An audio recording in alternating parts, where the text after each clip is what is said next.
न सिर्फ अमेरिका बल्कि इजरायल के ठिकानों को भी बुरी तरीके से तबाह कर दिया है और इजरायल के परमाणु ठिकानों पर हमले शुरू कर दिए हैं।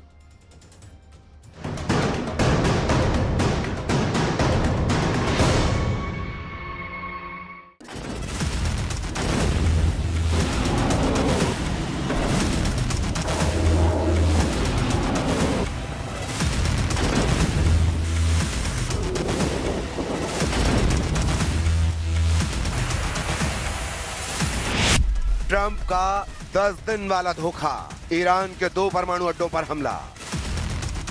1 महीने से चल रहा ईरान युद्ध अमेरिका और इजराइल के लिए नासूर बनता जा रहा है। हालात ये हो गए हैं जहां ईरान बुरी तरह से अमेरिका और इजराइल के हमलों में तबाह हो रहा है, तो वहीं दूसरी तरफ पश्चिमी एशिया यानी खाड़ी देशों में मौजूद अमेरिकी ठिकानों पर ईरान दनादन मिसाइलें और ड्रोन दाग रहा है। सबसे लेटेस्ट खबरें इसलिए भी चौंकाने वाली हैं कि इजराइल ने ईरान के 2 परमाणु ठिकानों पर भयंकर बमबारी की है। इधर ईरान ने भी इजराइल के सबसे महत्वपूर्ण एटमी ठिकाने डिमोना की तरफ कई दर्जन बैलिस्टिक मिसाइलें दागी हैं। आज हालात ये हैं, जो इजराइल खुलेआम बेधड़क ईरान, हूथी और हिजबुल्लाह पर हमला कर रहा था, आज उस इजराइल के तेल अवीव, हाइफा, स्वेद जैसे करीब 10 शहरों में ईरानी हमलों से हुई तबाही के जिंदा सबूत साफ साफ दिखाई दे रहे हैं। सबसे चौंकाने वाली बात तो यह है कि ईरान युद्ध में पहली बार यमन के हूथी लड़ाकों ने इजराइल पर भीषण मिसाइल हमले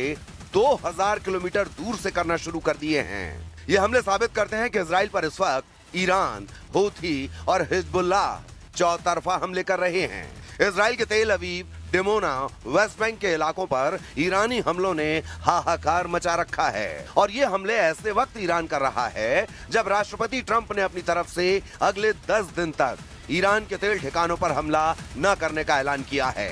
ऐसे में सवाल उठता है कि अगर अमेरिका और इजराइल के हिसाब से ईरान बुरी तरह से हार चुका है, तो फिर अमेरिका 10 दिन ईरान के तेल ठिकानों पर हमला करने से क्यों बच रहा है? और क्यों अमेरिका दूसरी तरफ 10,000 अमेरिकी लड़ाकों के साथ स्ट्रेट ऑफ होर्मुज और खार्ग द्वीप पर कब्जा करने का प्लान बना रहा है? हम शुरुआत करते हैं उस खबर से जहां ईरान के परमाणु ठिकानों पर भीषण हमला हुआ है।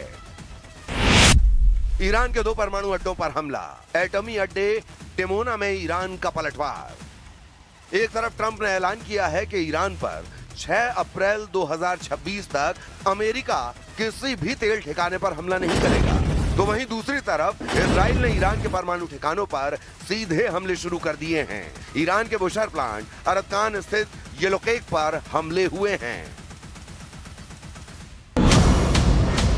खुफिया रिपोर्ट के मुताबिक इजराइल ईरान के कम से कम 5 ठिकानों पर सीधा हमला कर चुका है। बुशहर प्लांट के पास भी इजराइल हमले कर चुका है। ईरान ने 3 घंटे में 50 विमानों से सीधे हमले किए हैं।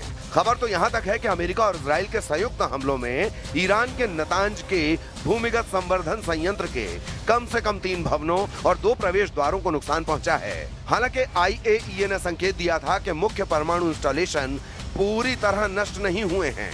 अमेरिका को शक है कि यहीं पर ईरान का संवर्धित यूरेनियम हो सकता है। अमेरिकी सेना यहां पर हमला करके ईरान का यूरेनियम लूटने की कोशिश कर सकती है। Department of War has consistently outlined we are on or ahead of schedule in that operation and expect to conclude it at the appropriate time here in a matter of weeks, not months. And the progress is going very well. Obviously, we have some work to do. We have to finish the job. In missile attacks की वजह से जोरदार missile attack हुए, जोरदार धमाके हुए और आसमान में हम देख पाए कि ये क्लस्टर बम इर्द गिर्द बिखर रहे थे। और अब यहाँ पे आप देख सकते हैं इस वक्त क्या हालात हैं। ये गिवा टाइम एरिया है इसराइल का, ये टेल अवीव के आउटस्कर्ट्स में है और यहाँ पर ही ये जोरदार धमाका हुआ और ये बताया जा रहा है कि ये क्लस्टर बम यहाँ पे गिरा है क्योंकि लगातार ईरान की तरफ से क्लस्टर बम दागे जा रहे हैं इसराइल पर। तो ये आप देख सकते हैं यहाँ पे क्या हाल हुआ है। अभी ये पूरा एरिया जो है यहाँ पे इसको अब बंद किया जा रहा है, लेकिन मैं दिखाने की कोशिश करूंगा कि यहाँ पे किस तरीके की तबाही हुई है।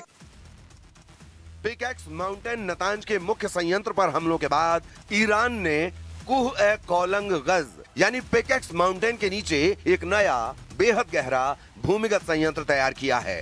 ये पहाड़ों में इतना गहरा है कि सामान्य हवाई हमले इसे भेद नहीं सकते। फोर्दो ये साइट पहले से ही पहाड़ के अंदर है। खुफिया जानकारी बताती है कि यहाँ भी संवर्धित सामग्री का गुप्त स्टॉक हो सकता है।